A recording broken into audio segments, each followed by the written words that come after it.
여러분, 솔직히 말해서 이런 경험 한 번쯤은 있지 않으십니까? 길을 걷다가 혹은 지하철 뒷자리에 앉아서 나도 모르게 입 밖으로 중얼거린 적이요. 어제 있었던 억울한 일을 곱씹으면서 아, 그때 그렇게 말했어야 했는데 하고 소리를 냈다가 옆 사람과 눈이 마주치는 순간 그 숨막히는 어색함 다들 아실 겁니다. 그때 우리는 황급히 스마트폰을 보는 척하거나 헛기침을 하며 입을 굳게 닫죠. 왜 그럴까요? 우리는 아주 어릴 때부터 공공장소에서 혼잣말을 하는 것은 이상하고 기괴한 행동이라고 철저하게 교육받아 왔기 때문입니다. 사람들이 평소에 잘 생각하지 않는 아주 기묘한 포인트가 하나 있습니다. 오늘 저희 파인만의 길에서 이 이야기를 한번 제대로 파헤쳐 보려고 하는데요. 심리치료나 자기계발 이야기가 아닙니다. 혼잣말이라는 현상 뒤에 숨어있는 물리학과 신경과학 이야기예요. 그리고 이 이야기의 끝에 가면 여러분이 평생 동안 억눌러 왔던 그 행동이 사실 여러분의 뇌가 스스로를 지키기 위해 발동하는 가장 정밀한 생존 기제였다는 걸 이해하게 될 겁니다. 흔히들 혼잣말을 하는 사람을 보면 저 사람 심리적으로 불안정한 것 아니야 하고 생각하시죠. 다들 그렇게 생각하시죠. 그런데 말입니다. 이 통념에는 아주 치명적인 오류가 숨어 있습니다. 우리가 미쳤다고 억눌렀던 바로 그 행동이 사실은 우리가 진짜 미쳐버리는 것을 막아주는 가장 강력한 인지적 도구라는 거예요. 이게 도대체 무슨 의미인지 직관적으로 이해하기 위해 아주 간단한 실험을 하나 해보겠습니다. 지금 제가 하는 말을 따라하지 마시고 오직 머릿속으로만 상상해 보십시오. 여러분이 태어나서 처음으로 두 발 자전거를 타던 그날을 떠올려 보세요. 뒤에서 아버지가 잡아주던 안장의 느낌, 손바닥에 전해지던 고무 손잡이의 차가운 온도, 페달을 밟을 때 허벅지에 들어가던 팽팽한 긴장감, 그리고 아버지가 손을 놓았다는 걸 깨달았을 때 등줄기를 타고 흐르던 그 아찔한 두려움, 머릿속에 아주 선명하고 완벽한 영상이 재생되셨을 겁니다. 생각이라는 것은 빛처럼 빠르고 단 한순간에 수백 가지의 감각과 감정, 색채와 온도를 동시에 불러옵니다. 머릿속의 기억은 완벽한 한 폭의 그림처럼 모든 것이 한 번에 존재해요. 그런데 말입니다. 이번에는 그 똑같은 장면을 입 밖으로 소리내어 설명해 보십시오. 가장 친한 친구에게 그날의 느낌을 생생하게 전달한다고 생각하고 지금 당장 소리를 내어보세요. 어떠신가요? 방금 전까지 머릿속에서 그렇게 완벽하게 빛나던 기억이 입 밖으로 나오는 순간 갑자기 답답해지는 걸 느끼셨을 겁니다. 그러니까 그때 손잡이가 좀 차가웠고 아버지가 밀어줬는데 내가 페달을 밟다가 페달 밟기 전에 중심을 잃었나. 이렇게 갑자기 말문이 막히고 어떤 단어를 먼저 써야 할지 골라야 하고 뒤죽박죽 섞여 있던 감각들을 시간 순서대로 억지로 재배열해야 하는 답답함을 느끼셨을 겁니다. 이걸 한번 가만히 음미해 보세요.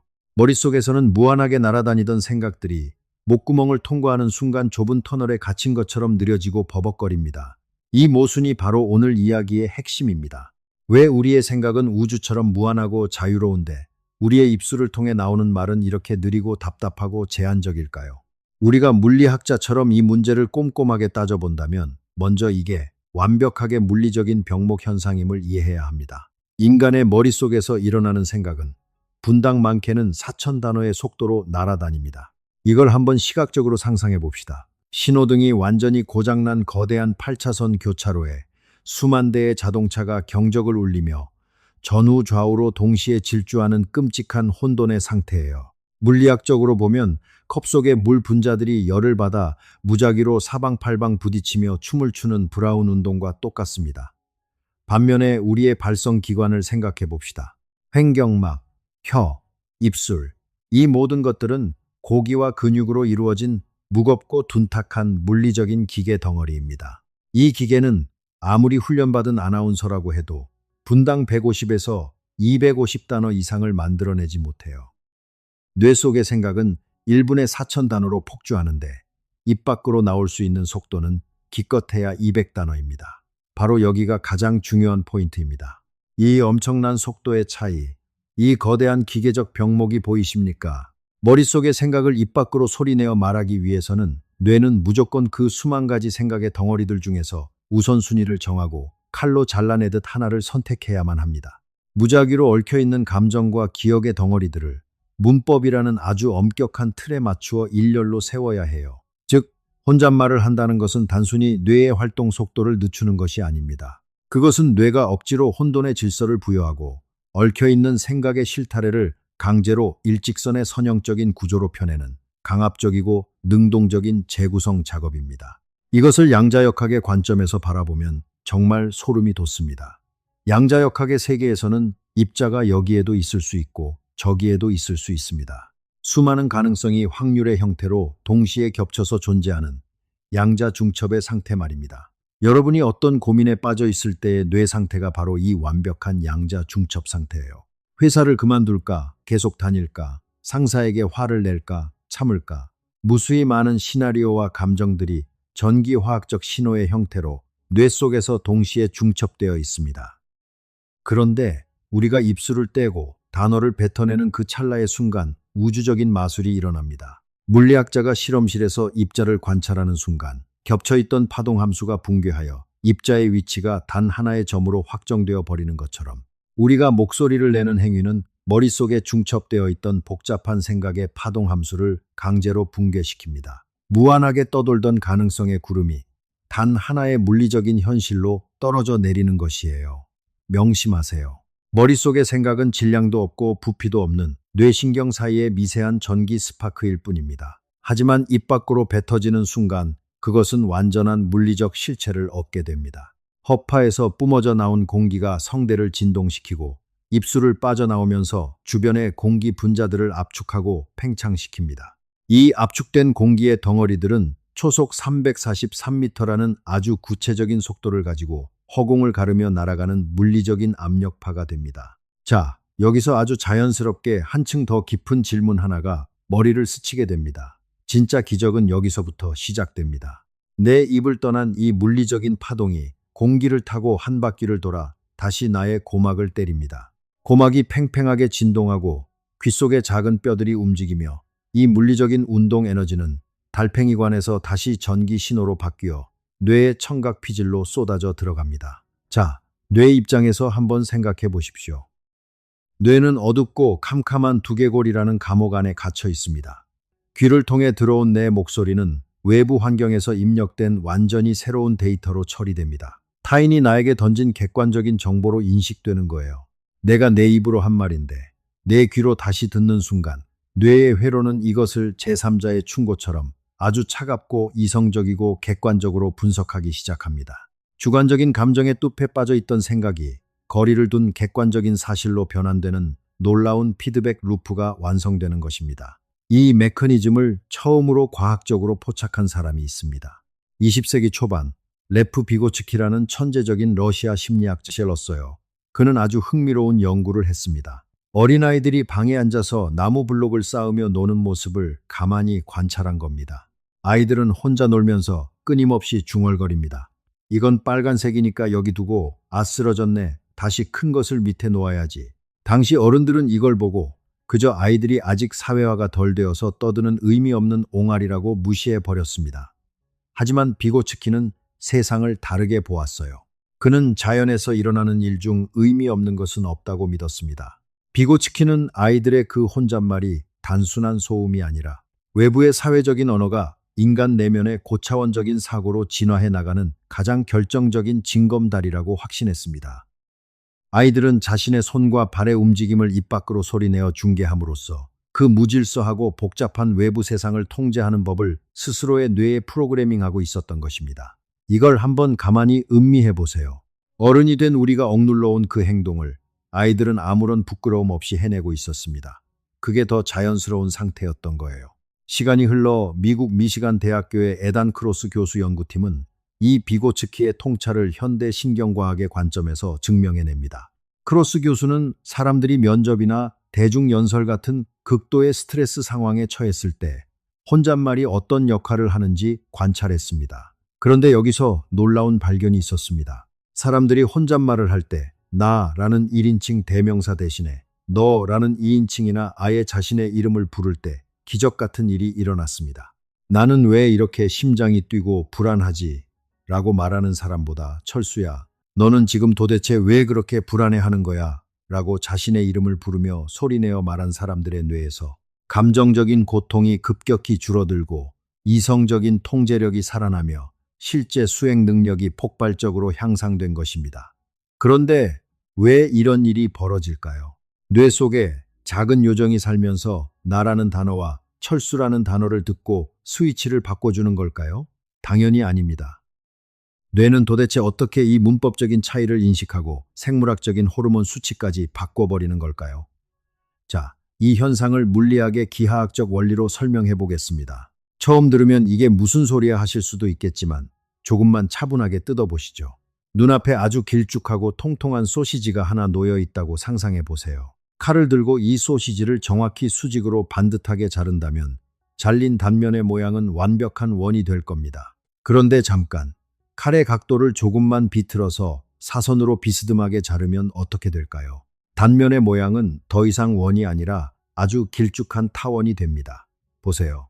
소시지라는 물리적인 실체는 단 한 번도 변한 적이 없습니다. 소시지는 그대로인데 관찰자인 우리가 자르는 각도, 즉 세상을 바라보는 기준을 살짝 비틀어 버리는 것만으로 우리 눈에 보이는 현실의 모양이 완벽하게 달라지는 것입니다. 우리가 극심한 스트레스나 공포에 갇혀 있을 때 뇌 깊은 곳에 있는 편도체라는 알람 장치가 미친 듯이 사이렌을 울리며 뇌의 통제권을 강제로 빼앗아 버립니다. 이걸 편도체 하이제킹이라고 부릅니다. 이 상태에서 오직 나 1인칭의 시점에서만 문제를 바라보는 것은 소시지를 수직으로만 자르고 그 동그란 단면만 쳐다보는 것과 같습니다. 아무리 봐도 출구가 없는 꽉 막힌 감정의 벽창호처럼 느껴지는 거예요. 나는 망했어. 나는 끝났어. 하고 몇 바퀴를 돌게 됩니다. 하지만 그 숨 막히는 순간에 억지로 입을 열어 철수야, 너는 지금 왜 두려워하고 있어? 라고 자신의 이름을 부르며 혼잣말을 하는 그 짧은 찰나, 우리는 소시지를 자르는 칼의 각도를 확 비틀어 버리는 겁니다. 스스로를 내가 아닌 외부의 타인으로 분리하여 관찰하는 완전히 새로운 좌표계를 설정하는 거예요. 놀랍게도 단 몇 초 만에 뇌파가 바뀝니다. 편도체의 폭주가 가라앉고 혈관을 타고 흐르던 스트레스 호르몬 코르티솔 수치가 뚝 떨어집니다. 그리고 마침내 이성적이고 논리적인 사고를 담당하는 전두엽에 다시 불이 켜집니다. 아직 가장 기묘한 부분은 말씀드리지 않았습니다. 혼잣말에는 또 하나의 물리적인 메커니즘이 있어요. 인간의 뇌가 한 번에 다룰 수 있는 작업 기억 공간, 즉 인지적인 책상의 크기는 매우 작고 제한적입니다. 복잡한 문제나 꼬인 인간관계를 머릿속으로만 풀려고 하면 금세 이 인지적 책상이 꽉 차버려서 뇌가 멈춰버립니다. 오버플로우가 일어나는 거죠. 칠판 앞에서 복잡한 수식을 푸는 물리학자들을 떠올려 보세요. 그들은 절대 속으로만 생각하지 않습니다. 끊임없이 중얼거리고 입으로 숫자를 부릅니다. 왜 그럴까요? 소리내어 말하는 순간 우리는 뇌의 좁은 책상 위에 쌓여있던 그 무거운 데이터의 짐을 입 밖으로 복사해서 외부의 물리적 공간으로 던져버리는 것과 같기 때문입니다. 무거운 단기 기억들을 입 밖으로 내뱉어 공기 중에 잠시 저장해 두로써 뇌의 한정된 작업 공간을 텅 비우고 청소하는 거예요. 그렇게 확보된 여유 공간에서 뇌는 비로소 더 깊고 높은 차원의 논리적 추론과 통찰을 시작할 수 있습니다. 이게 파인만의 스타일이기도 했습니다. 파인만은 복잡한 물리 문제를 혼자 풀 때도 끊임없이 혼자 중얼거리며 문제를 소리내어 설명했다고 합니다. 설명할 수 없다면 이해한 게 아니라고 늘 강조했던 그가 스스로에게 설명하면서 진짜 이해에 도달하는 방식을 쓴 거예요. 이건 세상을 바라보는 시점이 아주 중요하게 뒤집히는 순간입니다. 우리는 지금까지 목소리라는 것을 머릿속에서 이미 완성된 생각을 바깥 세상에 전달하기 위한 확성기 같은 도구라고만 생각했습니다. 하지만 틀렸습니다. 목소리는 생각을 담는 그릇이 아닙니다. 목소리 그 자체가 생각을 깎고 다듬고 완성해 나가는 거대한 인지적 기계 장치의 가장 핵심적인 톱니바퀴입니다. 말이 생각의 결과가 아니라 말이 곧 생각을 만들어내는 원동력이에요. 결론부터 말씀드리자면 혼잣말은 크게 세 가지 물리적 메커니즘을 통해 우리를 돕습니다. 첫째, 혼잣말은 파동함수 붕괴입니다. 뇌 속에 중첩되어 있던 무한한 가능성의 생각들을 단 하나의 물리적인 현실로 강제 확정합니다. 떠돌던 생각을 잡아서 구체적인 형태로 만드는 거예요. 둘째, 혼잣말은 객관화 피드백 루프입니다. 내가 한 말이 내 귀를 통해 외부 정보로 재입력되면서 뇌가 그 생각을 마치 타인의 조언처럼 이성적으로 분석하게 만듭니다. 그리고 셋째, 혼잣말은 인지적 오프로딩입니다. 뇌의 좁은 작업 공간에서 복잡한 생각들을 꺼내어 공기 중에 임시 저장하고 그렇게 확보된 공간에서 더 깊은 사고를 가능하게 합니다. 이 세 가지가 동시에 일어나기 때문에 혼잣말은 우리가 생각하는 것보다 훨씬 더 강력한 인지적 도구입니다. 그러니 다음번에 지하철에서 혹은 길을 걷다가 나도 모르게 중얼거리는 자신을 발견했을 때 부끄러워하지 마세요. 여러분의 뇌가 스스로를 위해 할 수 있는 가장 정밀한 일을 하고 있는 거니까요. 화장실 거울 앞에서 출근하는 차 안에서 단 5분이라도 소리내어 혼잣말을 해보시길 바랍니다. 오늘 내가 풀어야 할 가장 꼬여있는 문제가 무엇인지, 지금 내 가슴속을 짓누르는 이 감정의 진짜 정체가 무엇인지, 거울 속 눈을 바라보며 여러분의 이름을 부르고 객관적인 질문을 던져보세요. 그것은 허공으로 흩어지는 미친 사람의 무의미한 소음이 절대 아닙니다. 그것은 인류가 진화를 통해 발견한 가장 정밀하고 경이로운 인지적 도구를 매일 아침 조율하는 작업입니다. 오늘 이야기가 도움이 되셨다면 구독과 알림 설정 부탁드립니다. 그럼 저는 다음 영상에서 더 흥미롭고 명쾌한 이야기로 여러분을 다시 찾아뵙겠습니다. 안녕히 계세요.